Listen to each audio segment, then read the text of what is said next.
Welcome to the Bourbon Life Podcast, your source for all things bourbon. Join your hosts, Mark and Matt, as they drink and review bourbons, share news about upcoming events, interview the who's who in the bourbon world, and, most importantly, bring you along for the fun of living the bourbon life. Now, here's your hosts, Mark and Matt. All right, everybody, welcome back for another episode of the Bourbon Life Podcast. I'm your host, Mark, and with me, as always, is my good friend, my co-host, Matt. Matt, how you doing?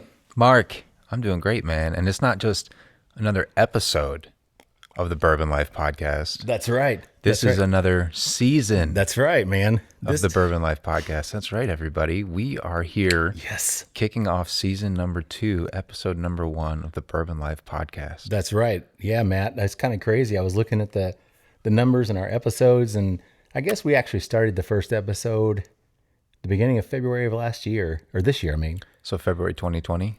Yes. Mm-hmm. Yeah.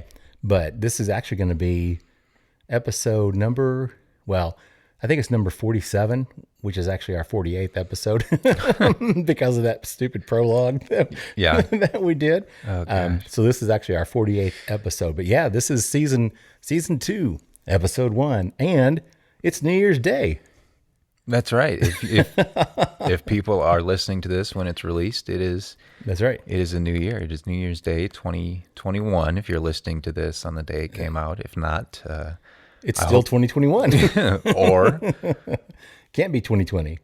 I could be talking to people way in the future. It could be somebody that found us in 2022. Oh, that's true. That's right. Yeah. So if you're listening to this in 2023, hopefully we're still around.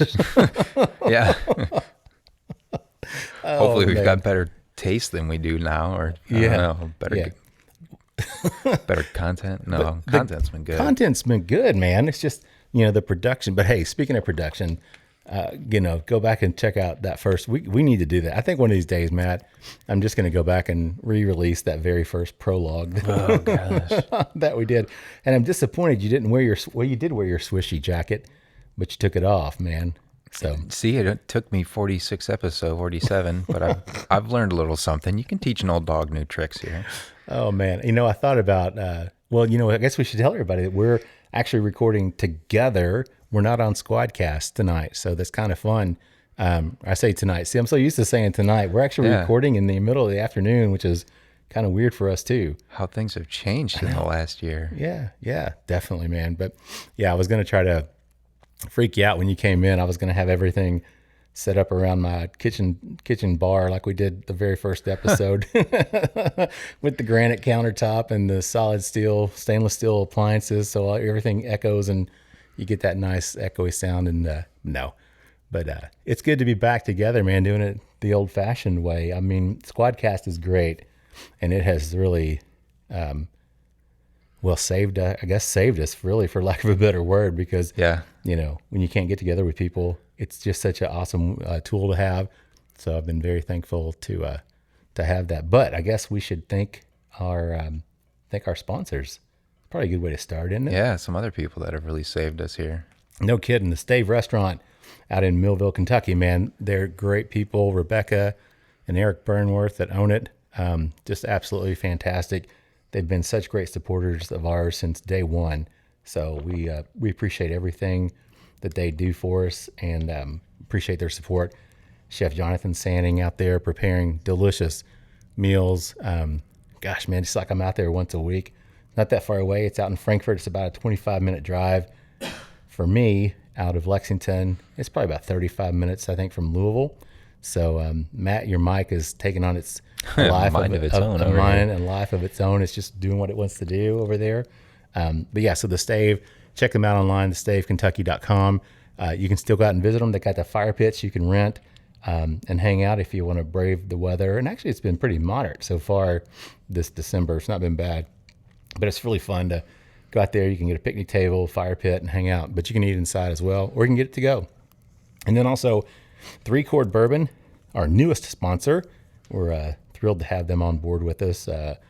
Ari Sussman, their master distiller and master blender, he's doing some crazy good stuff up there in Michigan. That's right. Matt's land, the Michiganders. Yeah. Michigonads. But yeah, we appreciate their support. Neil Giraldo, man, I can always butcher that. I want to say Gerardo, and I can't. Neil Giraldo, the owner, the guy that started it, and also just happens to be the lead guitarist and husband of Pat Benatar. You know, it's funny because I remember the first time we got their 12 bar reserve, I think I was just, kind of skeptical about everything. Do you remember when we reviewed that episode? Yeah, I do. I remember that one. I remember being so skeptical about it. And Yeah. I think you might have been a little more of a skeptic than I. I really was, Matt.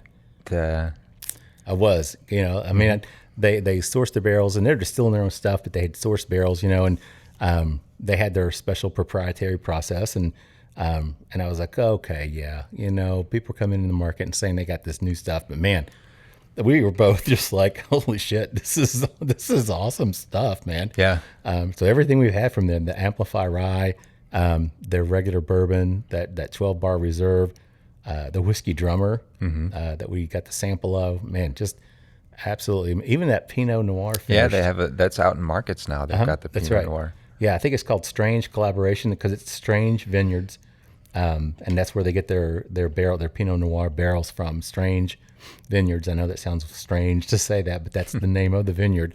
The family's name is Strange. So, but yeah, so it's called Strange Collaboration. But we were like the first ones to get to taste that outside of them at the distillery, and that was some really, really good stuff. I still have that little sample bottle, as a matter of fact. So yeah, 3 Chord Bourbon. Check them out online, 3chordbourbon.com. They've got some great stuff, and they're I can't remember how many markets they're in, but they're really getting to be widespread. So you can find them in a lot of places, and then they ship. They work with some third-party vendors as well. So, all right, Matt. Now that I've done all that, we got an awesome show lined up. You want to tell everybody who we have with us tonight? Oh, you all are in for it because it's just Mark and I tonight. Ta-da! We are going to kick off season 2 here, just the old-fashioned way. That's right. Just sitting around with a couple of sessions here and talking about whatever comes up, right? Yeah, I think that's the best way to do it. We're going to call this one, I'm going to entitle, I felt bad because when we first would do these and it was just you and me, I'd call them Bourbon and Banter. And then I realized that there was actually a podcast podcast called Bourbon and Banter. And I was like, well, I probably shouldn't call it Bourbon and Banter, but that's really what we do is just we drink bourbon and rye and we banter. So yeah, I'm going to have to come up. I think I'm going to call this one, I don't know, have to come up with a name for it, Matt. Something, something catchy, something fun. But yeah, so what are you thinking, Matt? What are you want to drink something today? Yeah. We got a little something poured up for us. We wanted to go through, and I should say, I'm fortunate enough to be raiding Mark's bar tonight, or this morning, this afternoon, whenever you're listening to it. But this is all stuff that Mark has. So we decided to pick out some things that you all are probably going to be able to find in your markets that we haven't talked about this year. Yeah. And the first bourbon that we have poured up is the Smooth Ambler Old Scout Straight Bourbon Whiskey. This is 99 proof or 49.5%, and it's from Smooth Ambler Spirits out of Maxwellton, West Virginia. Yeah, and I've never been there before, Matt. Have you ever been up there? I'm not. I worked in West Virginia for a few years, just on the west side, right on the Kentucky border, and I think, if I'm not mistaken, it's a little more central northeast. I was thinking it was maybe up there a little higher and over towards the, I guess not Virginia. Was it Virginia, Pennsylvania? I can't even remember where. I'm trying to think. I guess it goes over into the DC area once you get really far east over there, doesn't it? So, but yeah, so I've never been up there, but I've heard a lot of obviously great things about what they put out. Now, if I remember correctly, were they sourcing stuff initially? Yeah. So I think our listeners are probably going to be cringing over this because I don't know if the story here is entirely right. But if I'm not mistaken, and I probably am, I thought that they had started out sourcing MGP. Yeah. Because there are a lot of older, really sought after old scouts for their bourbon and their rye had quite some age on them, some older MGP stuff. Yeah. And then I know that they have their own. They're distilling their own. They're distilling stuff, their right? own as well, but I think they're also still sourcing. And then I think for a while, the Old Scout ran out of MGP. They ran out of it and went to Tennessee. Right. Which actually some of that stuff I think is pretty decent. Yep.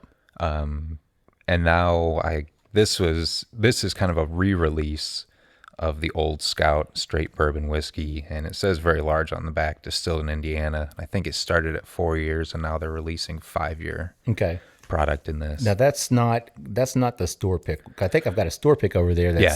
That's from Tennessee. That's the Tennessee juice. Correct. Yeah, I think the store.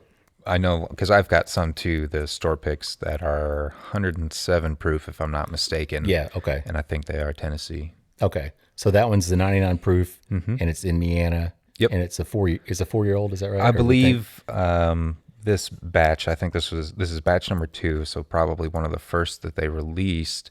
I'm going to assume is probably 4. I think now there might be up to 5. Okay. Did you give me that? I might have. I'm sitting here thinking, I'm like, where did I get that bottle from? But I think that may have come from you, Matt. So and this is one that we found, or I found here in Central Kentucky for I think 45 bucks, 40 maybe sub 50 for sure. Yeah, so sub $50 bottle. Nothing crazy. I mean, it's a bottle you're going to be able to pick up, and you should be able to find those. I mean, they're not special, super allocated bottles. You're not going to have a tough time. I don't know what their distribution is. I'm not sure where all their, where they're located. I mean, I know where they're located. I don't know where all their stuff ships out to, but you should be able to find those. What are you getting on this one, Matt? I hear you over there. I can hear you through my headphones sniffing. I know. I got to move my mic away so it's not so off-putting. Everybody hearing me sniffing away at it. It makes it more realistic, It's like a 3D immersive experience or something, Just put your headphones on and listen to Matt sniff his glass. That's all right. Oh, it's got a really sweet nose. Yeah, it does. Really, really sweet corn. I'm getting like sweet fruit as well. Yeah, I'm getting a lot of the sweetness that you talked about. Some vanilla off of that. Yeah, a little vanilla, some honey. Yeah, but definitely a sweet, almost that bubblegummy kind of. I wanted to say bubblegum, but it didn't. You didn't want to steal my thunder, did you? I knew Matt? you were going to come with it, so I figured I'd just let you take the bubblegum card. I appreciate that, Matt, very, very, very much. I guess we don't know. I can't remember the MGP, what their mash bills. Do you remember? I'm again probably wrong, but this is probably like their 72. Don't they have a 72-21 rye, and the rest barley? I think it's a higher, maybe not their highest rye, because I think they do like a 35%. Yeah, I'm pretty sure. If I had that Remus is a mix of that special reserve, I think that's a single. I'm just confusing myself, Matt. No, the Remus Special Reserve is a blend. It's a blend of two. Right? Yeah, it's like 76% corn, 71% corn. Yeah. See, you can tell. Oh, see, now I'm reminded what we were going to call. I was going to call this Unscripted, because this is probably one of the only episodes that I've never made any notes for Matt. To be prepared. Usually we take time and have notes. And Unscripted. I'm over here spouting off all these. You should call this one like unfactual. Unscripted and unfactual. Yeah, with Matt. We're gonna post this episode up on Facebook, and they're gonna put those fact checking flagged. boxes, and they're gonna say, no, that's not a full truth. We fact checked your information, and I know I am fake news over here for sure. So what do you get on the palate on this one, Matt? I pick up a lot of the corn. The rye comes through on the finish. Yeah. But it has, the first time I tried this, I thought kind of the same thing. And this has been open, I think, on your bar for a good bit. And I was curious to see if I was going to taste the same, but it tastes kind of young. Yeah. I agree with that. A little bit, like a lot of grain. Like I hate to say hay, but it kind of, it has a taste of like straw or like a barn. Yeah. Type. It was funny, Matt. Somebody said the other day on our Instagram, and I can't remember what I'd posted, but they were like, I don't understand how you guys can say you taste leather. Like, what do? You go around like chew on leather belts or something? Or I'm like, I responded back. I'm like, well, as a matter of fact, when I was a kid and I played baseball, I used to stand in the outfield a lot and was very bored. And at times I would chew on my leather glove. So yes, I actually do know what leather tastes like, but it's a lot of it. It's the aroma. It's the nose combined with the palate that you pick up things. But hay, I mean, anybody that's been around a bale of hay, or straw, you're going to know what that smells like. And I think that translates into the taste. So it's not like I've gone around or Matt's gone around chewing on straw. Of course, I've had straw in my mouth before. I'm from Eastern Kentucky. You chew on straw, man. Just don't question it, Matt. It's something that's been done before. Yeah, it's an Eastern Kentucky toothbrush. Exactly right. Bourbon Life bingo. I'm from Eastern Kentucky. But yes, I have had a piece of straw in my mouth, just like a good redneck would do. So I have done that before. So yes, I do actually know what straw tastes like, and I know what it smells like. But I agree with you. I mean, it does. There's a youngness to it. I do get the rye spice on it, and it almost, to me, it's a spiciness, and then it kind of goes over into almost like a cinnamon type of spiciness to me. It's not like a black pepper. It's more of kind of a cinnamony candy, but the finish on it just kind of disappears. I don't know if you have that experience with it or not. But for me, it's like I take a drink, I get that sweetness, and then instantly get that spiciness. But then within just a few seconds, it seems like it's gone. Yeah, I would agree. I don't think the finish is super long with it. It kind of, where you said you get a little bit of cinnamon, to me, it kind of led way to like molasses, like a dark sweetness. Okay, I could see that. But this is good bourbon. Yeah, I mean, I've no problem enjoying this right here. Yeah, no, I agree with that, Matt. I mean, it's not that I'm bashing it and saying, oh, it tastes like straw. I mean, it's not that, it's not something that's a negative, and I know it sounds weird to say that, but for whatever $40 a bottle, it's one that I think it's easy to find. It's MGP. I mean, it just can't go wrong, I don't think, with MGP juice. Yeah. Even as a Kentucky boy, I'm still going to acknowledge that Indiana puts out some great bourbon. Yeah.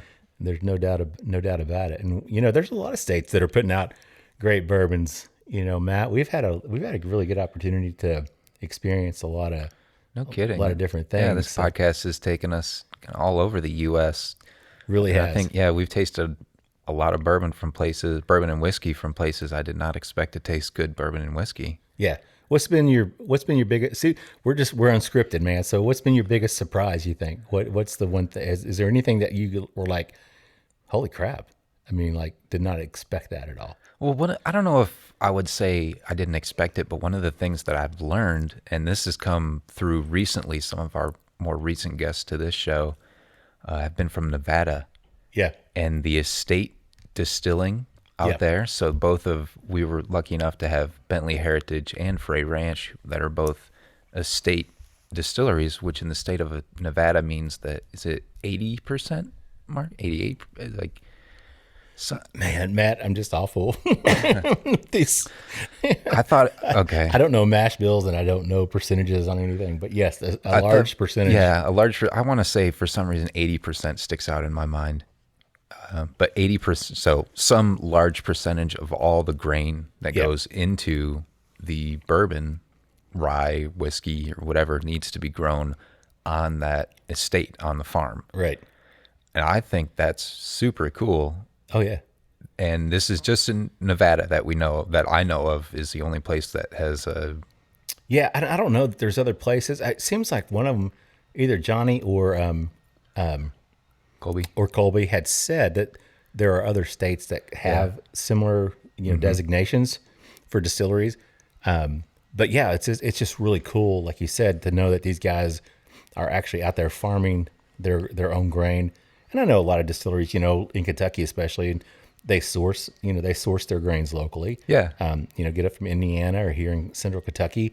But still, to be able to say that from start to finish, everything that you're drinking has come from their their own facility, their own ranch. I mean, I agree. I mean, that's just, to me, I was thinking about that the other day, as a matter of fact, just how cool it is that they actually, that they do that. You know? Yeah, I would think Colby from Frey Ranch, Colby Frey, really summed it up well when he said the bourbon or rye that you're drinking right now, this is the first time it has left our property. Yeah, that's crazy. Yeah. I mean, that's really cool. It's a very unique thing. And I was going to say, you know, not that it was a surprise. I guess that's probably not the best way to think of that. But something that was unexpected. I think Frey Ranch was definitely one that just was unexpected. You know, when somebody says, "Hey, would you like some Nevada whiskey?" Yeah. It's not, you don't just think, "Oh man, that sounds awesome." Yeah. But to know that he's been doing it since what, like 2006? He taught himself. Taught himself, man. He knew Jeez. not a whole lot about distilling going into it, but knew a whole lot about growing really quality grain. Yeah. And made himself into a master distiller, and a mighty fine one at very, that. Very, Yeah. very good master distiller. And I'm really looking forward, and I can't wait as they continue to grow. And I hope they do grow. And I hope, you know, you guys out there get a chance to check their stuff out, because I think right now they were just in Nevada and in California. a small part of California, Yeah. right? But hopefully, if you make it out there to Nevada or California and you can find any Frey Ranch, I would definitely suggest to pick it up. But yeah, so it is cool, you know, because when we started this, Matt, we always talked about the passion that we have for bourbon. And for me, you know, part of that passion, a large part of that passion, is also the state of Kentucky, you know, because that's where I'm from, and I identify myself as, you know, a Kentucky person, and it's fun to be able to say, yeah, 95% of the world's bourbon comes from my home state. But it's also fun now to be able to say, but that other 5% that's being produced out there, that there's some really, really amazing and good stuff that people are doing. So very, very happy to have those guests on our show for sure. All right, dude, believe it or not, we have made it to the end of session round 1. Wow. So what do you think? What's your final thoughts on this Smooth Ambler? I think the Smooth Ambler's good. It has some of those young characteristics about it, but maybe that's a little bit of what's endearing. Yeah. I know we've heard a lot of distillers say, especially when they're talking about rye, that as a rye gets older, a lot of times it loses those young characteristics as it takes on more barrel char and more barrel characteristics, the old oak and the leather. Right. And there's something endearing to that. And I think that this has those qualities as well, to being a little bit younger. Sure. It's good. I don't think it's anything that is amazing. Right. But this is a good standout quality product. Yeah, I'd give it 2 thumbs up on that. I mean, just from the standpoint of affordability and availability and drinkability. I mean, I think it's got all 3 of those factors. You could find it, you can afford to buy it, and it'll be something that you would enjoy drinking. And I just wonder, you know, Matt, because of that, it does have that spiciness to it. I bet that'd probably be pretty good in a mixed drink as well. You know, like an old fashioned or something, where you got the sweetness, but then that rye spice would probably still come through pretty nice. So you know that there's some alcohol in your glass. Yeah. And not just syrup. All right. Well, we will wrap up session 1 then, Matt. Anything else you want to add on that one before we close it out? Let's bring on session 2. All right. Everybody just sit tight. We'll be right back. Hey, Bourbon Lifers. When you're out hunting for those hard-to-find bottles or just enjoying the distilleries of Central Kentucky, you're going to work up an appetite. And when it's time to refuel, we suggest that you visit our good friends Rebecca and Eric Burnworth at the Stave Restaurant. Located at 5711 McCracken Pike in Millville, Kentucky, close to Castle and Key and Woodford Reserve, the Stave Restaurant is just off the beaten path, nestled on the banks of Glens Creek. Chef Jonathan Sanning prepares amazing food each day featuring an elevated Kentucky-inspired cuisine. You can take our word for it, the food alone is worth the trip to the Stave. With a full-service bar, great bourbon flights, and signature cocktails, the Stave is the perfect place to catch up with friends after a fun-filled day of touring the local distilleries. And you can even purchase bottles of bourbon to take home with you while you're there. Make sure to follow the Stave on Instagram and Facebook at The Stave Kentucky, or visit them online at thestavekentucky.com to stay up to date on everything that's going on. The Stave Restaurant is a bourbon lover's paradise right here in the heart of bourbon country. All right, everybody, welcome back for round and or session 2, whichever you prefer to call it. You know, some traditions we're just going to have to carry over, Matt, because they're just so ingrained. So there we go. But this is the Bourbon Life Podcast, in case you didn't know. That's right. Episode 1 of Season 2. And with me, as always, is my co-host, Matt. How you doing over there, Matt? Oh, Mark, I'm doing great, man. How are you? Man, I am happy to be here. We are recording this just before New Year's, but this is the New Year's Day episode. So this is actually coming out. We had a Christmas episode and a New Year's Day episode. Man, we get to ruin 2 holidays this year. You know, it's funny, Matt, because with our podcast, our hosting platform, you know, I can see how many people are downloading the podcast and listen to it. So it came out Christmas. So sometime Christmas night, I just jumped on to see, and it was like way down. I was like, that's good. I was like, damn it. You know, most families have that one uncle that ruins Christmas when he comes over and starts spouting off fake news or fake whatever. News from the Bourbon Life. Yeah, they don't need us to do it as well. I heard that on the Bourbon Life podcast. Yeah, exactly. It's gospel, man. So, oh, mercy. But we're happy that you guys have chosen to join us wherever you may be, even if it is 2023 when you finally get to listen to this episode. So, but speaking of Christmas, Matt, how was your Christmas? Oh, it was great, Mark. It really was. It was good to relax and be with some family. Yeah. So you got away for a little while, right? I did. Nice. Did the my family, actually, we all got together, so we all quarantined beforehand, and nice. At least my sister and I had negative COVID tests before we traveled. Yeah, so good. Just to be sure. But yeah, it was good. It was a good Christmas. How about yours? Yeah, man, it was really good. You got to spend time with my parents and my brother and his family, and we social distance. My parents live in, in case you didn't know, Eastern Kentucky, and they have a little church over there, like we did for Thanksgiving.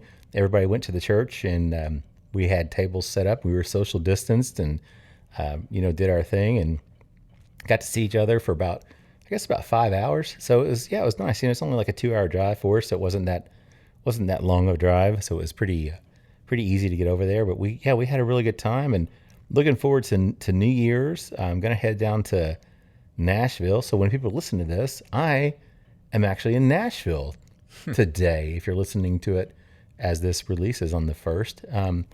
So I'm looking forward to that as well. Matt, you got any big plans for New Year's? Anything going on? Nothing that I'm aware of. Probably just lay low and drink some bourbon. Probably too much. Well, here's an interesting question. I was thinking about this, Matt, because I know last year we had not started the podcast yet, and you participated in Dry January. I did. I've done it the last 2 years. I know you have, and that hit me today. I was thinking, because we got some pretty cool shows lined up in January and February and March. I mean, but we got some really big shows. I think really big shows. I'm kind of nervous about some of them, actually. Yeah, we got some heavy hitters coming out. I was thinking about that. Yes, sir. You're gonna have to have a little bit this spittoon, yeah, aren't you? we'll see. We'll see if Matt does Dry January this year.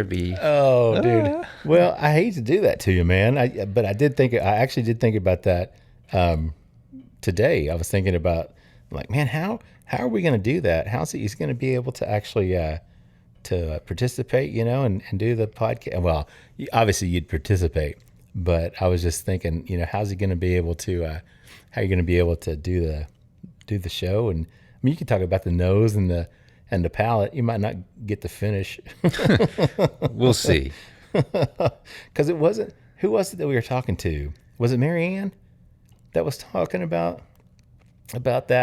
Dry January? Somebody we talked to on the show, and they were talking about, it's not like wine where you can nose Swish your wine it, and yeah, swish it and then spit. spit and kind of get the overall effect. They were talking about the fact that it's really, with bourbon, you get It's got to go down the hatch. Got to go down the hatch to get that whole experience, right? So, I'm going to put you on the spot there, Matt. I'm looking to see, Matt. I forgot because we've been trying to call out people for their birthdays in January. So I'm looking at my list real quick because I think what I'm going to do is when we take our next break, I'm going to go because I don't want our Barrel Society members I don't want to leave anybody out if they're having a birthday. So remind me to double check that. I was trying to do it on my phone as we're talking and just can't seem to make it work right, Matt. So, all right. So we've rambled enough, right? We need to talk about what we're drinking. Matt, we got something poured up here. Yeah. What'd you pour for us? Yeah, this is the new Wheel Horse bourbon whiskey. This is made in Owensboro, Kentucky. This one's actually 101 proof, and this is batch 1. This is their very first batch. It's non-chill filtered. It's a 101 proof. This is actually from the, it says it's crafted and matured at the historic O.Z. Tyler Distillery in Owensboro. Now, I don't know that I ever had any O.Z. Tyler before. I had not heard a lot of great things about the O.Z. Tyler. Did you ever have? I have not. Okay. So I had not heard, a lot of great things about that, but I had never personally had it. So I couldn't really tell you anything about it. But it says that I'm reading the label off the back since we're going to provide some factual information this round, Matt. Good. Thank God for the bottle here. That's what happens when you're in control. People get the facts. When I'm over here, it's just like spouting flying off the rails. Yeah. But it makes it more fun, Matt. See, this doesn't feel unscripted because I'm reading off a label, but it says that it is the 10th oldest permitted distillery in the state of Kentucky. And let's see, Jacob Call is their master distiller, and I think Jacob's pretty young. I've never met him before, but for some reason, seems like Jacob's kind of a younger guy. And again, that could be very misleading. He could be 78 years old, Matt. I don't know. But somebody will have to fact check that one for us. But I'm thinking for some reason that Jacob's kind of a younger guy. The mash bill on this one is actually 70% corn, 21% rye, and 9% malted barley. So it is a little bit of a higher rye content, which would be kind of in your wheelhorse. Yeah. So this is the Wheel Horse Bourbon. And this is batch 1. So this is the brand new release from them. The bottle's really cool too. I don't know. What do you think, Matt? I kind of like that thick bottom, you can see through the glass at the bottom. The label's kind of neat looking, but yeah, it's a white label, Wheel Horse Bourbon, 101 proof, batch number 1. So Matt, I see you're over there nosing it, man. What are you getting on that? I'm getting a little bit of berries, some cherry and maybe some like blackberry or raspberry on the nose.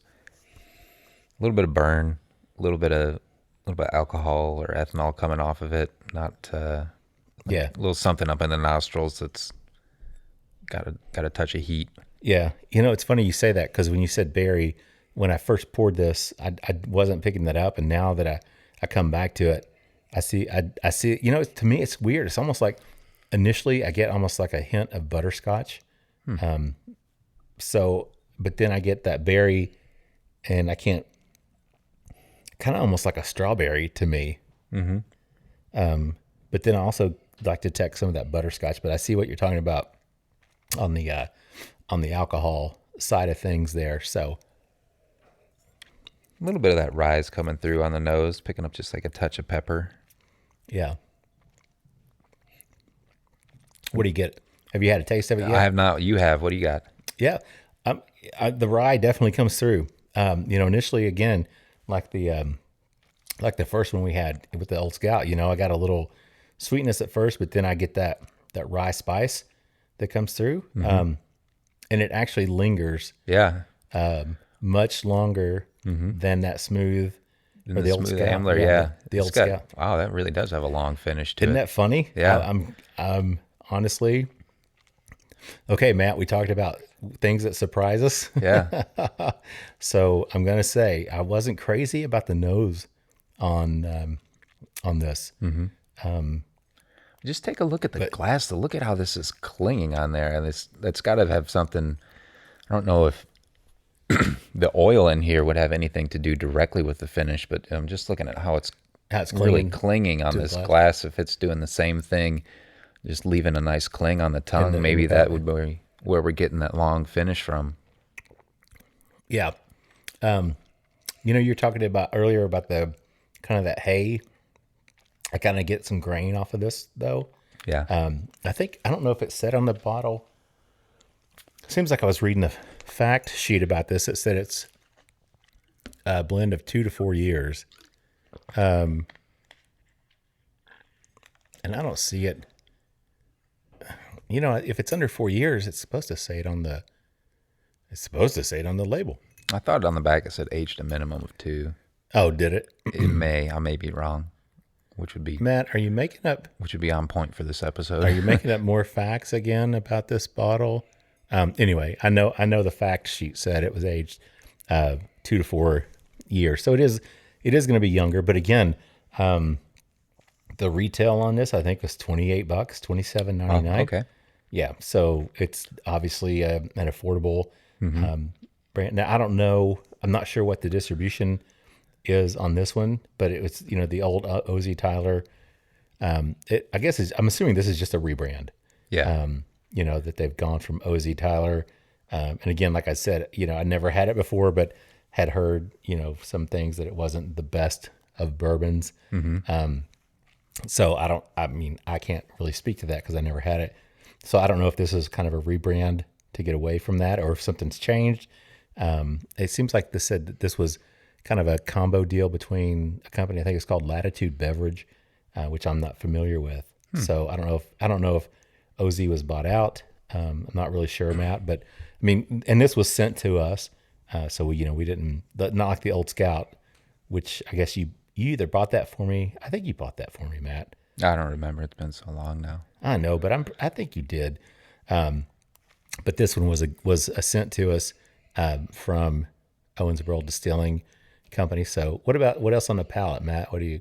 Yeah, I get something sweet on it. I think there's something sweet on the palate. It's not honey. It's not brown sugar.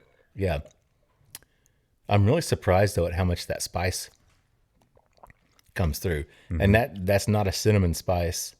I talked about that earlier with that, with the Old Scout. To me, it was kind of cinnamon. Yeah. This is almost more like a peppercorn.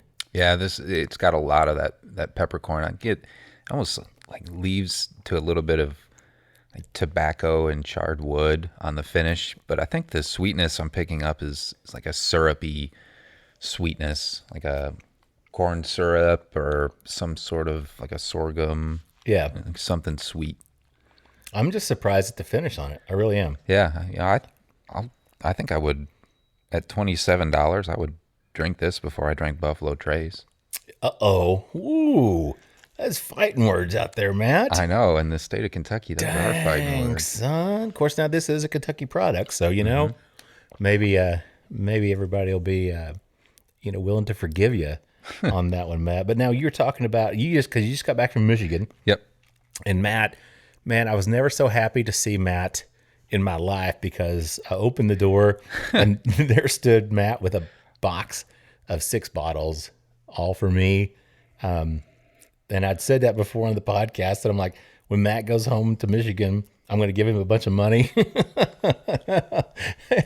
and send him on a journey, Matt. Tell everybody what happened there. Yeah, I was able to finally come through for you after a few days of hunting around southeast Michigan and coming up pretty empty-handed. I turned the corner and things started looking up and ended up spending way too much money, but that's all right. Yeah.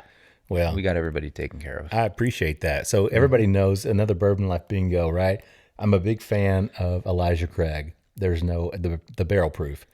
There's no hiding that. It's funny, the other day, my wife was down here in the Bourbon Life lair and I've got so many Elijah Craigs on the shelf. I turn them sideways so they'll fit, instead of, facing them forward and taking up all that space. So you're going to have a problem when you start like laying them on their side and stacking them vertically.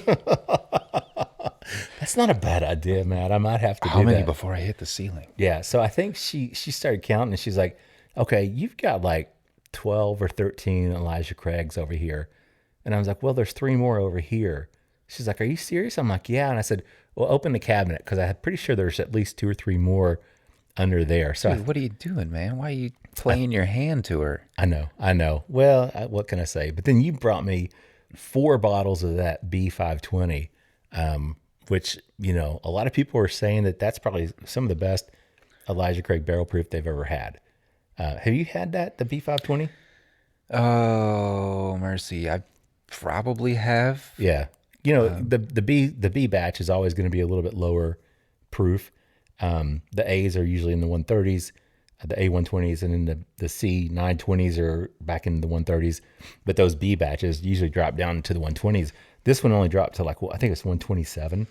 Mm-hmm. So I was like, man, just find me whatever you can. So Matt came through, man. I appreciate that. Hey, my pleasure. So I think I have 3 bottles, 2.5 bottles here at the house already, and then 4 more bottles. So I think I'm pretty set on Elijah Craig barrel proof, man. Man, just don't give your address out to anybody.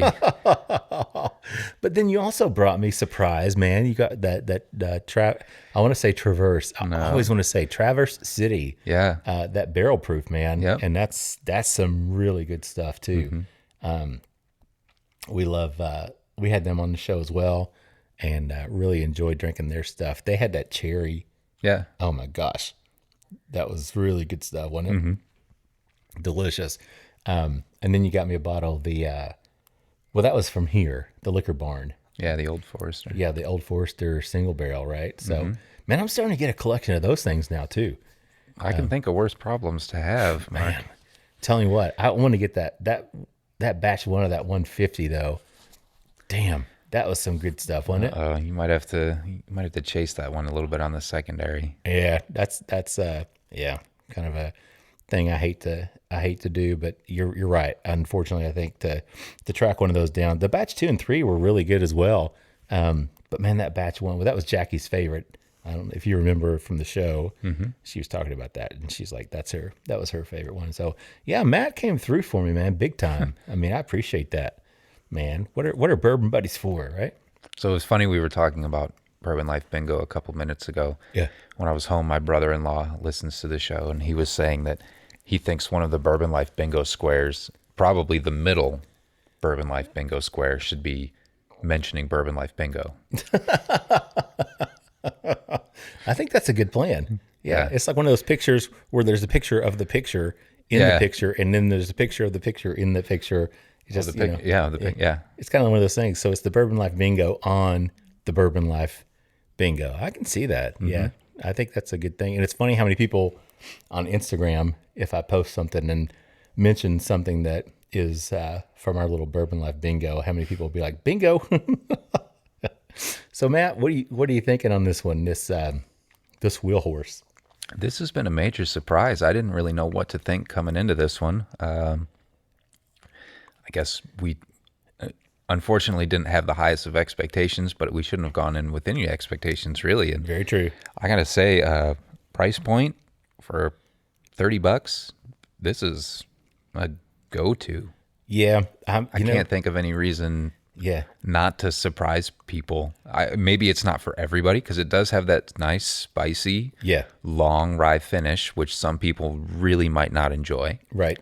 But I think at the price, this is one that you can pick up, and if you like it, then that's great. If not, it'll probably mix well into a cocktail. Sure. And this would be another great one to give to pour for your buddies. Yeah. And say, hey, you've had a lot of great offerings in this price point, but have you had this? And it's because it's unique. It's different. Yeah.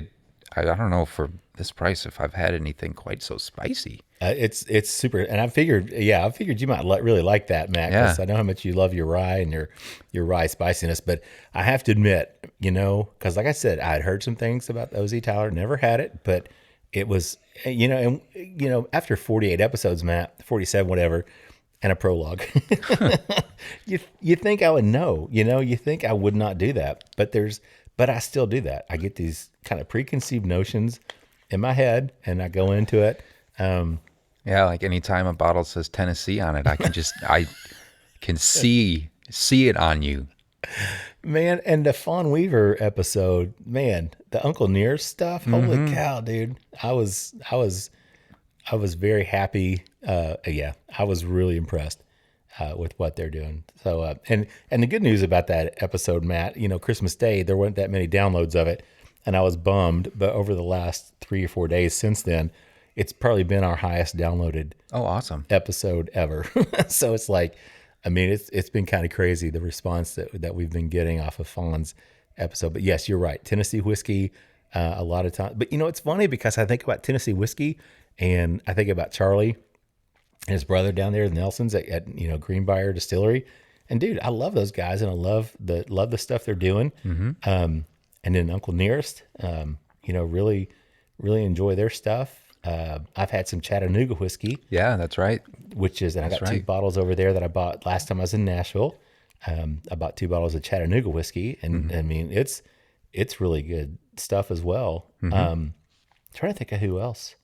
I'm not going to say the other big Tennessee distillery because I'm still going to be, I'm always going to be anti. Come on, this far into it, we can't be anti anything. We've seen on, Matt. So many curveballs come our way. I know, but I will say that other distillery has a single barrel proof gold label that is absolutely delicious. So yes, I will drink that from that other place. But but Matt, I honestly came into this. And I had cracked that bottle. I had never tasted it.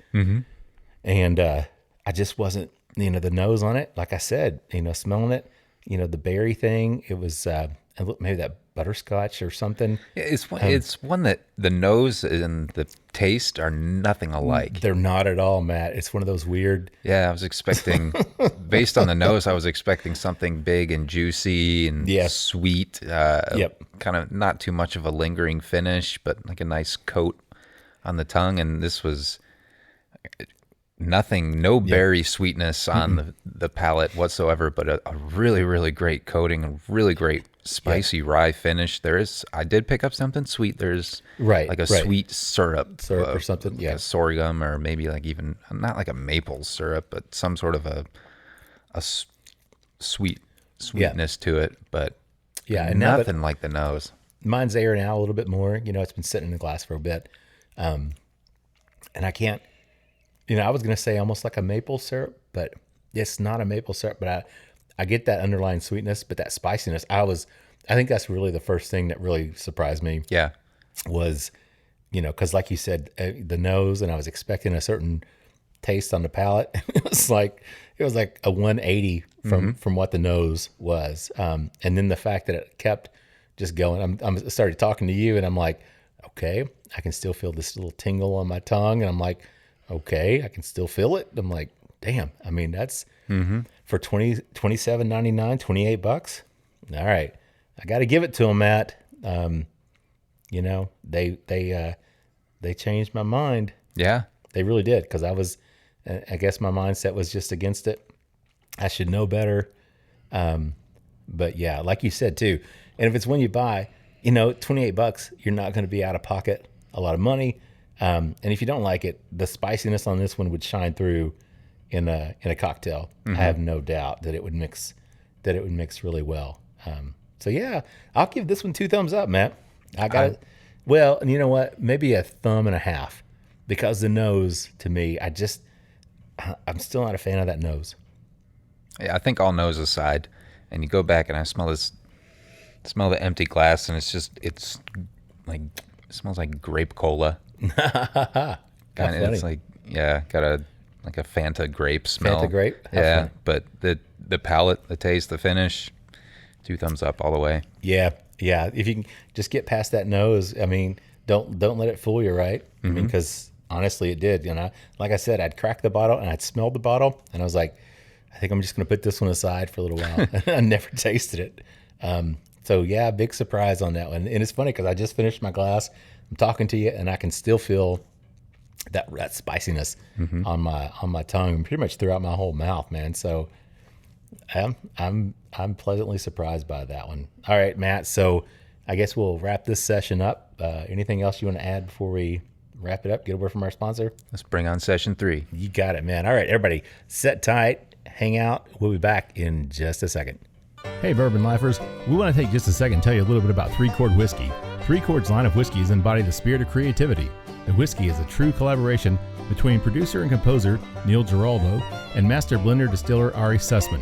The three-chord team of expert blenders, coopers, and sensory professionals have developed a multi-step process they call perfectly tuned taste. This process begins by carefully selecting the finest bourbon and rye whiskeys from Kentucky, Tennessee, and Indiana, and then blending them all together. After each blend is completed, the three-chord team then applies their proprietary process of pyrolysis, that's a lot to say, isn't it? Which involves heating American oak to precise temperatures to release specific flavor and aroma compounds. Then they use another proprietary method called rhythmic disruption process, and that's more than just playing music to a bunch of barrels, which integrates all of those related compounds into the blended spirit. Finally, each small batch blend of three-chord is evaluated by a trained sensory panel to ensure an uncommon depth of flavor, character, aroma, and a perfectly tuned taste in each bottle. With their introductory blended bourbon, their Amplify Rye, Strange Collaboration, which is a Pinot Noir finished Kentucky bourbon, their 94 rated 12-bar reserve, and the brand new highly coveted 15-year Kentucky bourbon they call the Whiskey Drummer, there's a lot of options available from three-chord. Like the feeling you get when you hear that perfect song, you'll know that the three-chord line of whiskeys are right from the first sip. They resonate with so much flavor, you'll want an encore. Find out more about three-chord whiskeys and distribution in your area at www.threechordbourbon.com. All right, everybody, welcome back for the third and final session and/or round of episode 1 of season 2 of the Bourbon Life Podcast. I'm your host, Mark, and with me, as always, broadcasting live from the Bourbon Life Studios in Lexington, Kentucky, is my good friend, my co-host, not wearing a beanie today at all. Matt, what's up with that? It's warm out today, at least. It's like, 50 degrees or something? Warmer than that. It is nuking wind. Isn't that crazy? Yeah, but it is, it's nice and toasty. I think the high today was supposed to get to mid-50s here in Lexington, Kentucky in the end of December. End of December, 2020, man. Yeah. It's like, what? It's craziness. Crazy. Mm-hmm. I'm hearing crazy noises in the background now, Matt. Sounds like my neighbor's on. Neighbor's got the leaf blower fired up. Let her rip, baby. Great. Well, I guess that's the problem of recording in the middle of the day, which we're doing for the first time. Well, no, I guess we recorded. What time? We went down to Wilderness Trail. Yeah, we did that. That was an afternoon recording. I think that's the only time we've done an afternoon recording. So, yeah, that's the beautiful thing about living in the neighborhood and having your recording studio set up in your basement. You know, hey, the bourbon life is flexible, man. When you live in the bourbon life, you got to be all right with. Yes, that's exactly right, man. With your neighbors living the leaf blower life. Sometimes. Sounds like he's kicked it into high gear over there now too. He's really giving her. Like put it in the 5th gear over there, man. He or she, sorry. Yeah, it's a he. I'm sure Okay. that's. Yeah. Anyway, man. At first I thought, man, that sounds like a drone, but no, it's not. It's like shit. Somebody's out flying a drone in my backyard. What's going on here? All right, Matt. So we're back for round 3. We are here for session number 3. And Bourbon Lifers, you have made it this far, and you've made it successfully through season number 1. Yes. So you might as well stick around because we are kicking off the exciting conclusion to episode 1, season 2 of the Bourbon Life Podcast. And we have poured up a rye. Yeah, figure. Gotta finish with a rye. I mean, anytime I'm on the show, there's got to be a rye involved. That's pretty much every week, Matt. Oh, yeah. Well, I actually have to talk this time. Well, I can't hide behind a guest that actually knows what they're talking about. Man, it's so funny how many people have reached out about. Ooh, that was a nice cork pop over there, man. That was a decent one. Dang, I like that. It's funny how many people have reached out though about the Fawn's show that's out. That was just out this past week. Like, oh my gosh, she's such a great guest. She's such a great storyteller. I'm like, dude, you have no idea as a podcast host how nice it is. Yeah. When you ask your guest a question and like 5 or 6 minutes later, you're like, oh, great story. And it's not disjointed. It's not like grabbing little bits from everywhere and rambling. It was like a compelling, gripping story. I mean, any podcast where I say less than 300 words is like an awesome podcast for our listeners. So, whatever, dude, man. People love your ability to articulate what you smell and what you taste, man. So that's a huge thing, Matt. When you can do that coherently. For me, it's just a rambling of this or that or sweet or whatever. But yeah, so people obviously love to hear what you think in terms of your palate. So, all right, so we got the... Yeah, so I'll introduce this one, and then I'm going to go back to you on what you were just talking about here. Right. So we have poured up for session number 3, the Rabbit Hole Distilling out of Louisville, Kentucky, their Boxergrail Kentucky Straight Rye Whiskey. This is a 95 proof or 47.5% alcohol by volume rye. And right here on the bottle, which very, very pretty bottles, it's got the... like an etched in rabbit jumping into the hole, very tall, very, very pretty, nice bottles to have on the bar. It is matured over 3 years in new charred American oak barrels. It is a 95.5, so 95% rye, 5% malted barley, never chill filtered, and these are aged in Kelvin cooperage barrels. Okay. So Kelvin, we had a couple different guests on the show that have talked about their relationship with Kelvin and how they are sort of the Cadillac of barrels. I think it was Chris Fredrickson from Traverse City that was talking about that. Yep. So they are aged in Kelvin. But anyway, I wanted to go back and talk to you, Mark. So we just spent a lot of time on the last session with the Wheel Horse going through how we smelled something different than what we tasted. Right.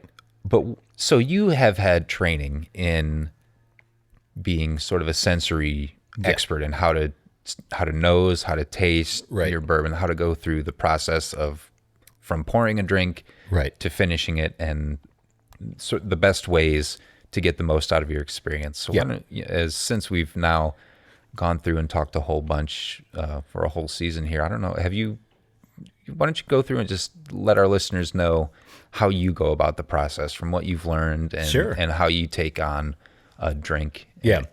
Well, I mean, I love the Glencairns. That's my favorite glass. I know there's a lot of other options out there. Rocks glasses, obviously. I really like this.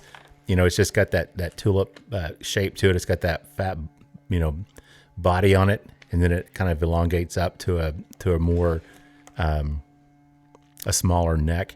So I really like that. And a lot of people obviously talk about the Glencairn being one of the best sensory types of glasses.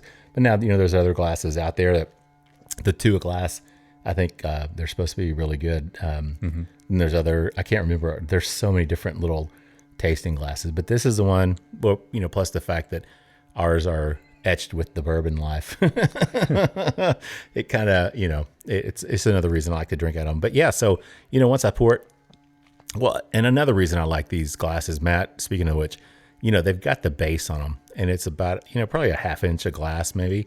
And you can hold it by that glass. So you can swirl it, you can hold it up, look at it through the light, do whatever you want. A lot of the glasses don't have that. They're just a flat bottom. But anything with a stem or anything with a base like this that you can grab and hold on to, so you can swirl the glass without really touching it. Cause sometimes your hand, obviously your hand's going to be body temperature 98.6. And if you're holding the glass with the whiskey in it and you hold it for an extended period of time, it sounds weird, but you can heat your whiskey up, which could, potentially change the flavor profile. So, I drink it out of the Glencairn, pour it up, give it some swirls.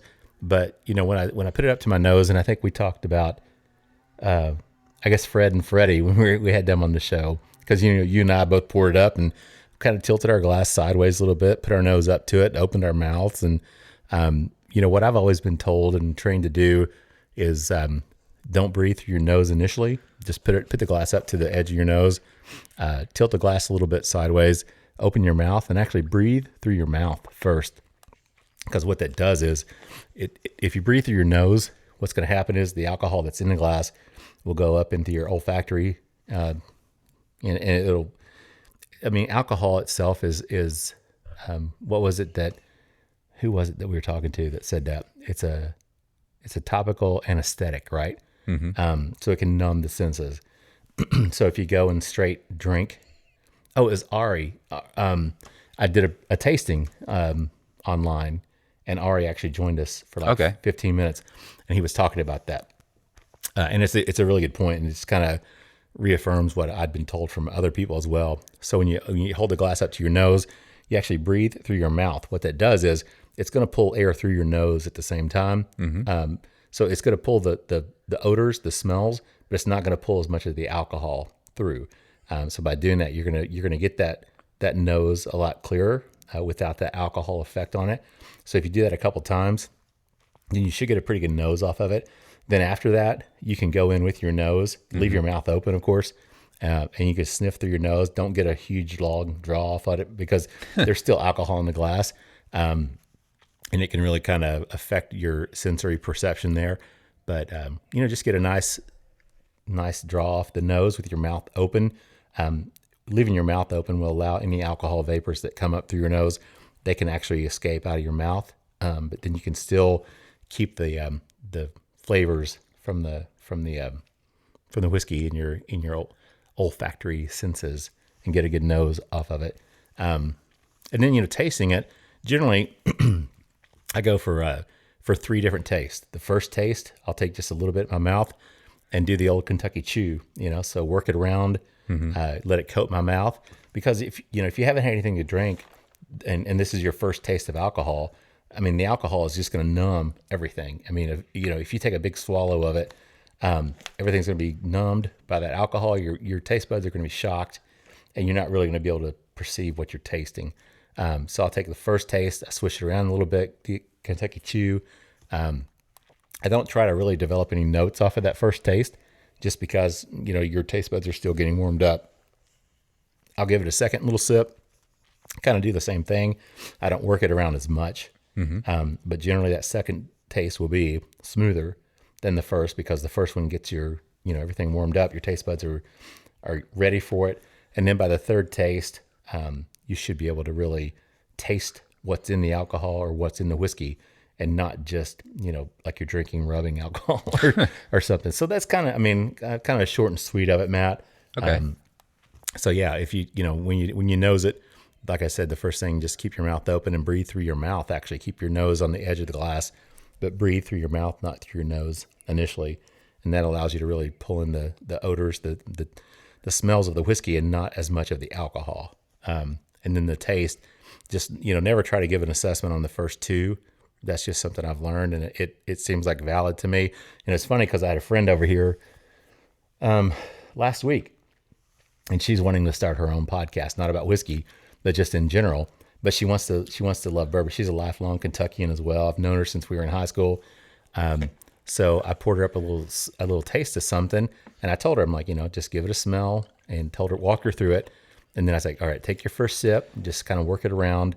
And of course she did, and she was like, ooh, it's like kind of hot. And I was like, all right, just take your second sip and, work it around a little bit less, but, work it around a little bit more than what you might normally do. And then I said, take that third sip. And by the third sip, she was like, oh my God, it's so smooth. She's like, anytime before, she would just take a whiskey and I guess shoot it. Most people think you're supposed to take a glass of whiskey and drink it as fast as you can, or, 1 or 2 gulps and be done with it. But obviously that's not the way to do it. So it really changed her whole perception on drinking bourbon and how she could actually taste it. Yeah. Rather than it just being like this whole mouth numbing, burning experience for her. So yeah, it's fun. But we do online tastings. I enjoy doing that with people. It's a lot of fun.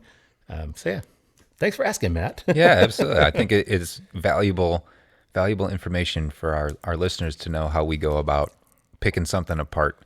Yes, it's one thing to hear us talk about all these weird flavors or the flavor profile, the nose, the taste, the palate, the finish, and right. But I think it's nice to describe the process in which we actually disseminate what we're tasting and how we get to that point. Yeah. And now I've had, some tastings that, not that I've done, but that I've been in where they will serve different types of food. Like, a little piece of ginger, to get that spiciness, from ginger, the sweetness and the spiciness, or maybe, just something else that, like a piece of chocolate. That kind of enhances the flavor of the bourbons. And that's kind of fun. I've never done those with people. I just always walk them through the bourbons or the whiskey, whatever we're drinking, and just leave the food out of it. But yeah, it's always fun to to just taste different things and take your time with it. And, like I said, I mean, Matt, I think to me, your palate is much more developed than mine. So I always defer to what you, and speaking of which, what are you picking up on this one, Matt? Oh, well, now that we are back to the Boxergrail here from Rabbit Hole. No, but that was a good rabbit hole. We went down there. Yeah, there you go. Very good. Nice. The nose on this, I pick up like crystallized honey. You think of a jar of honey after it's kind of crystallized. It's got that nice like crystal honeycomb layer on the top. I picked that up. Nice. Right away. And also the rye, the grain. Yeah, it's got that baked grain rye nose to it. Yeah. Do we know what the age on this? Does it? It says minimum of 3. Minimum of 3 in Kelvin, in New Charred Oak. Oh, that's right. And these are Calvin Cooperage, so these are the super nice Calvin barrels. And their bottles are beautiful, and the distillery. Have you been over there to Rabbit Hole? I've not. It's right downtown Louisville, isn't it? Yeah, and it's a really cool distillery. I mean, what they've built over there, and they distill right there in downtown. I mean, it's really a neat place. I've done the tour, and we've talked to them to try to get them on the show. Just haven't been able to line up schedules to do that. Cave that owns it, I can't remember his last name, but his story's really cool. How he decided to get involved, and that's really the brand's named after the whole experience of going down the rabbit hole. So of loving whiskey and coming to Kentucky and developing a passion and a love for bourbon, and then just continuing to pursue that and then developing the brand. But now, if I remember correctly, I think they had another outside company that came in and is an investor now. In Rabbit Hole, so I think they're like maybe a 50% held by another company. Okay. So they did a little bit of a rebranding earlier this year because it used to be a Rabbit Hole, and then they came out with the Boxergrail, the high gold. We've reviewed the high gold before, so now everything has its own. Every different expression that they have has its own specific name. So they did a little bit. I mean, it kept the same name, the same bottle and everything, which is really cool, like you said. But they did a little rebranding with regard to the expressions themselves. So but hopefully we'll have Cave or somebody from Rabbit Hole on the show sometime soon. But Louisville's it's so cool because you've got them downtown, you've got Old Forester, right in the middle downtown. Victor's has a place downtown, right? Has their place down there. Angel's Envy is down there they're in downtown. They're kind of on the the east end. But yeah, really cool distillery as well. I've been there several times for a couple of different events and really, really love it down there. And they're distilling right there, in downtown, which is really cool to think about. People are actually in the middle of downtown Louisville making whiskey. But we have that here, obviously here in Lexington as well, especially with the new the distillery district downtown. They've got a lot of new people coming in down there, so really cool stuff going on. All right, Matt, so what else on this rye? What do you get on your palate? The palate, I get and I picked up a little bit on the nose as well, some leather. Like a little leather, almost maybe, I don't want to say tobacco, but there's something else dark. I think the Calvin barrels really. How do you know what leather tastes like, Matt? Do you chew on your belt? My baseball glove. As a matter of fact, when I was a kid, I used to Bourbon Life Bingo. It leads to some like pipe tobacco and like a little leather. I get the rye, really nice rye grain on it. The sweetness is coming across too. I picked up the honey on the palate as well, and it's got a nice vibrant peppery finish. I think we would come to expect from a 95.5 rye. Right. It's not, so comparing this to our last with the Wheel Horse, I don't find it as lingering and spicy. I don't either. This is actually kind of drying. I was thinking too, a little tannic. It is, and I don't know what it is. I mean, sometimes those tannics just, when it has that drying finish, it just, I guess, when like the Wheel Horse, the nose, it was like, but then you get the taste and you get the finish and it's like, okay, this is nice. I really like it. It was a surprise, but this one, I really like the nose. I really like the palate, but then the finish is kind of like, Yeah.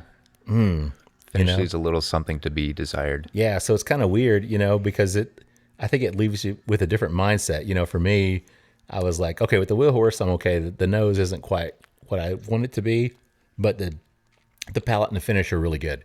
But with this one, I'm like, the nose is really good, the palate's really good, but the finish isn't what I would expect or would want it to be. Yeah, So- it's the finish I get. There is that tannic effect afterward, but it seems like the finish is just heat. It's not a descript flavor of heat. I just pick up like a heat or a spice kind of front palate. Yeah, but it's not like it's not I can't like put a flavor taste it's not on like it. it's cinnamon. It's not like it's Yeah. a black peppercorn. It's not. I get what you're saying. Yeah, there's like there's a spiciness or heat from that rye, but there's nothing that I can really say. But it tastes like this or it tastes like that. I see what you're saying. So yeah, the finish on this one kind of leaves me a little flat, man. So interesting. I don't know what the cost on this one. This was a bottle. I'm pretty sure that this is a bottle. I think I bought this one. I don't think this was. I know they sent us that the high gold.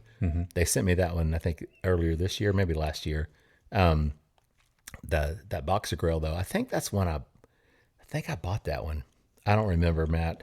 I got so many bottles. It all here, just blends. Chances are I bought it for you anyway. That's what Matt bought it for me. As just being the nice guy that he is, just decided to buy me another bottle of whiskey. I definitely appreciate that, Matt. So, Matt, is there any news, anything going on that you can think of? I know it's like I didn't even think to look. I know this is Unscripted, yeah, and unfactual. end of the year, so everybody's seems like the last of the barrels for 2020 have been dumped. Yeah. So let's see what isn't early in the year is usually when Woodford does the double. Is that correct? Yes, and I actually I called and spoke to them about that. Because this year, if you remember, I happened to be in Louisville.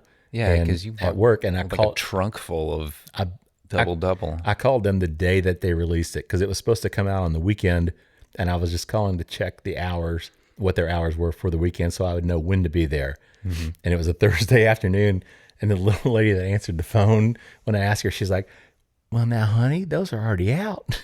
I'm like, "Wait, what?" She's like, "Yeah, we just put those out about 10 minutes ago." I was like, shut my computer down in Louisville, left the office. I'm like, I'm leaving, going home for the day. So Boss, I'll be back. Got a headache. Gotta go. gotta go, feel like shit. I'm out of here. Went and bought 2 bottles. And then I was like, no, I got to get more. Went back and bought 4, but you could buy a case every day, 12 bottles. So each day you could go over there and buy, and they're $50 each, $55 each. So you could drop $600 if you wanted to every day. And they were sold out. That was Thursday. And I got over there and I think I've got like the 3rd and 4th bottles. Nobody had been there yet. So that was Thursday afternoon. I think by Tuesday afternoon, they had sold out everything. And I think there was I think they had 7,500 bottles total. And I think they had like 5,500 or 5,800 at the distillery. And they sold those out in like 3.5 days. Insane. But this year, they usually come out in January. They said that they're going to be delayed probably until sometime in February. And then somebody else told me they heard possibly in the 1st of March. So I don't know, dude. I'm not sure. And I don't know if they're going to do it the same way or where you can buy an entire case of 12. But, I bought 6 last year. I bought 1. I think, did I give you a bottle of that? Yeah, I got one. Yeah, you and my brother. I gave a bottle to a friend for to his wife so she could give it to him for their anniversary. So I ended up, and then I drank the rest of it. So I think I have one little pour in that little bottle over there, Matt, and I think I might put it in going to start an infinity bottle or something. So, but that's it for me. I'm done. I'm out of double now, unfortunately. But it's such a good bourbon. Yeah, that's like I think that's the only real news I could have thought of. Yeah. Well, I know I saw something, and maybe for the next episode we can talk about it briefly. But I think Kentucky went into effect that they can ship direct now. Oh, I read about Did that. you see yeah. something about that? That distilleries can actually ship Yes. direct. So they don't have to go through that 3-tier system where it goes to the distributor and then, from the distributor to the retailer, to the ultimate consumer. But now I think distilleries can actually ship directly from Kentucky direct to the consumer. Yeah, I was reading up on that yesterday, actually. Were you? Yeah. Well, then tell us what you know, man. Well, I thought we were going to save it for another episode. Okay, we'll save it for another episode, man. Because I was going to read up on that. And then also, I think I saw something. What was it? The craft distilleries have had a tax break. The craft breweries and the craft distilleries have had and I can't remember how long it's been, maybe 3 or 4 years, but it's been some type of tax credit that they received. And it was supposed to expire at the end of this year. Okay. And there'd been quite a bit of panic, I think, in the smaller distillery, craft brewery market, that this tax credit was going to expire and that taxes were going to go up pretty significantly for a lot of these small craft places. And I think I saw somewhere that I guess President Trump extended that somehow. I don't know, Matt. I was going to try to research it, but hey, we're unscripted today. So that's another... unscripted and unfactual. Unfactual and unscripted. Yep. But from my understanding is that tax credit has been extended. So these small distilleries and craft breweries are not going to have that tax penalty that a lot of them were afraid they're going to have. So that's good news if it's true. Let's hope so. Man, I think we've reached the end here, Matt. I think we've done all the damage that we can. That's right. We've spread enough lies and mistruths. And yeah, that's right. Let's wrap it up before we get any further down this. Well, Matt, let me just say, man, it's been so much fun doing this with you. I know it's funny because we had talked about it and we're both kind of like, yeah, I don't know if I want to start a podcast. And I was like, come on, man, let's do it. So we did it. Did you ever think, I wonder what the over under was on how many episodes we would actually get done? Yeah. And not just the fact that we got these things done, but people seem to be actually listening to them. People are listening, and we've had over 30 some odd thousand downloads, dude. I mean, which is crazy to me, it's great. I'm thrilled. I mean, like I said, we talked about it at the outset, because we're both passionate. We love it. And we just want to share it with as many people as we can. And we kind of set a goal to educate ourselves and educate other people as well, bring everybody along for kind of a fun ride. And dude, I mean, honestly, I can't get over some of the people that we've been able to get on the show and some of the people that we've got lined up for the first 3 months of this year or 2021. It's pretty crazy. No doubt. No doubt about that. Oh man. It makes me feel like I'm almost official of some, it's like you've almost arrived. It's like, well, you're a Kentucky Colonel. You are official. That's right. I am the Honorable Colonel Mark. Yeah, definitely. Well, we appreciate everybody. I mean, definitely, man. And, I appreciate you, Matt, coming along on this journey with me, because I know it's every week. Sometimes it can be, a lot to commit to, man. So I think people appreciate the way that we go back and forth with each other. And obviously I appreciate everybody listening to us. So final thoughts though on the rye, on this Boxergrail. The Boxergrail, it's good. I would be curious to see what the price point is to be able to tell people if it's 70 for the bar. If it's 70 or 80 bucks, I don't. Yeah, we've had so much good mid price range rye this year that I don't know. I guess I remain indifferent toward this one. I got you. Well, like I said, I enjoyed the palate. The nose and the palate were good, but that finish just really kind of, and it's bad because it's the finish. It's like the last thing you remember. It's like, yeah, I'm not too happy with that one. So yeah, that's something. If it's an expensive bottle, if it's $35-$40 and I don't know what it is, I mean, I might buy it because it's a beautiful bottle. Be kind of cool to have on your bar. It looks good, but yeah. So anyway, all right, Matt, before we wrap it up, anything else you want to add? Hey, everybody. Thanks for making it through season 1. And we hope that season 2 is our best one yet. I like that. Yeah, it will be. It's going to be, Matt. It's going to be a great year, man. I'm excited about the guests we have lined up, and I think there's going to be some really cool opportunities, a lot of fun things that we're going to be able to do coming up. So before we close it out, I do want to thank our sponsors, the Stave Restaurant in Millville, Kentucky. Check them out online, thestavekentucky.com. Chef Jonathan Sanning just making some great food out there. So check them out, go visit them, and tell them the Bourbon Life sent you. Then also 3 Chord Bourbon. Those guys are making some great whiskey.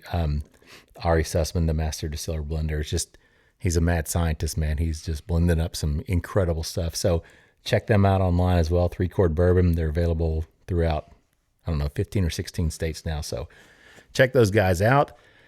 With that said, Matt, I think I'm going to wrap it up. Send us home with the tagline, which is, may your glasses always be full, and may you keep on living the Bourbon Life.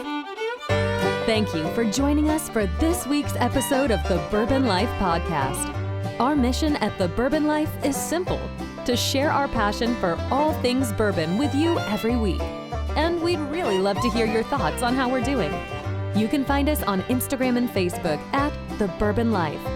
You can also contact us by email at thebourbonlife@gmail.com. And you can always find us on your favorite podcast platform. If you have a moment, we'd love it if you would rate us and give us a review. So until next week, we hope your glass is always full and that you keep on living the Bourbon Life.